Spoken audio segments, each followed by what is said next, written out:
Saudara-saudari terkasih di dalam Tuhan Yesus Kristus, semoga kita semua dalam keadaan sehat bersama keluarga. Saat ini marilah kita mendengarkan bacaan kitab suci dan renungan harian Kamis 9 Juli tahun 2020. Bacaan pertama. Bacaan dari nubuat Hosea. Beginilah sabda Tuhan, ketika Israel masih muda, kukasihi dia, dan dari Mesir anakku itu kupanggil.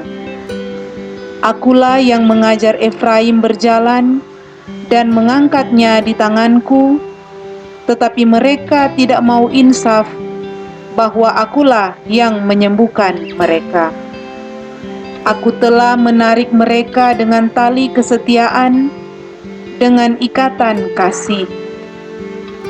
Bagi mereka, aku seperti orang yang mengambil kekang dari rahang mereka, yang membungkuk di hadapan mereka untuk memberi makan.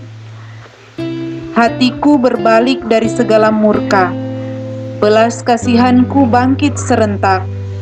Aku tidak akan melaksanakan murkaku yang bernyala-nyala, tidak akan membinasakan Efraim lagi. Sebab aku ini Allah dan bukan manusia. Aku ini yang kudus di tengah-tengahmu, dan aku tidak datang untuk menghanguskan. Demikianlah sabda Tuhan. Syukur kepada Allah. Pembacaan Injil saat ini diambil dari Injil Matius. Inilah Injil Yesus Kristus menurut Matius. Dimuliakanlah Tuhan. Pada waktu itu, Yesus bersabda kepada ke-12 murid-Nya, "Pergilah dan wartakanlah, kerajaan surga sudah dekat. Sembuhkanlah orang sakit, bangkitkanlah orang mati, tahirkanlah orang kusta, usirlah setan-setan. Kalian telah memperolehnya dengan cuma-cuma, karena itu berilah pula dengan cuma-cuma. Janganlah kalian membawa emas atau perak atau tembaga dalam ikat pinggangmu. Janganlah kalian membawa bekal dalam perjalanan. Janganlah kalian membawa baju 2 helai, kasut atau tongkat, sebab seorang pekerja patut mendapat upahnya. Apabila kalian masuk kota atau desa, carilah di situ seorang yang layak, dan tinggallah padanya sampai kalian berangkat. Apabila kalian masuk rumah orang, berilah salam kepada mereka. Jika mereka layak menerimanya, salammu itu turun kepadanya.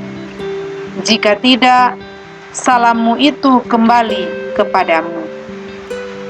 Dan apabila seorang tidak menerima kalian dan tidak mendengarkan perkataanmu, keluarlah dan tinggalkanlah rumah atau kota itu, dan kebaskanlah debunya dari kakimu. Aku berkata kepadamu, sungguh pada hari penghakiman, tanah Sodom dan Gomora akan lebih ringan tanggungannya daripada kota itu. Demikianlah Injil Tuhan. Terpujilah Kristus. Renungan kita di saat ini diberi judul Menjadi Pembawa Misi Keselamatan. Saudara-saudari terkasih, barangkali ketika kita mendengar kata rasul, pikiran kita langsung tertuju pada sekelompok orang dalam gereja. Kelompok itu ialah para imam atau religius yang memiliki tugas khusus, yakni melayani umat. Dalam bacaan Injil hari ini, kita diajak untuk memiliki cara pandang yang baru mengenai rasul. Suatu cara pandang yang akan membantu kita untuk semakin total menjadi pengikut Kristus. Saudara-saudari terkasih dalam Tuhan Yesus, Tuhan Yesus mengutus ke-12 rasul untuk menjalankan misi keselamatan. Sebuah misi kemanusiaan yang dirintis langsung oleh Yesus. Yesus mengajak para rasul untuk sungguh terlibat ambil bagian dalam misi keselamatannya. Dalam menjalankan misi tersebut, para rasul diminta melakukannya dengan semangat cinta dan ketulusan hati, sebagaimana yang dihidupi Yesus. Sebuah semangat yang didasari oleh kepercayaan akan cinta Allah. Sebuah cinta yang kekuatannya melampaui kuasa manapun di dunia ini.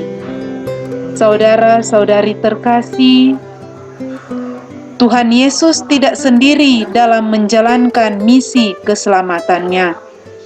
Ia melibatkan para rasul untuk ambil bagian dalam misi ini. Misi keselamatan ini masih berlangsung sampai sekarang.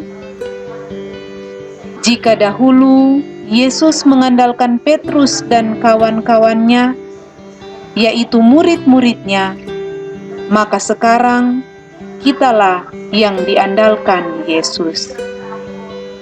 Kitalah para rasul zaman now yang dimaksudkan Yesus.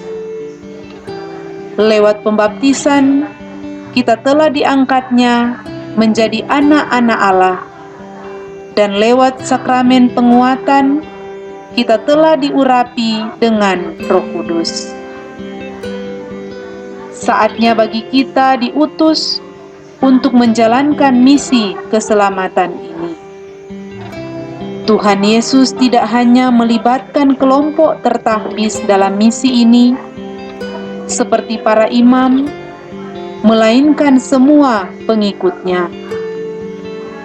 Kita semua diajak ambil bagian dalam mewartakan kebaikan Tuhan, entah itu di tengah keluarga kita, di lingkungan gereja, maupun lingkungan masyarakat.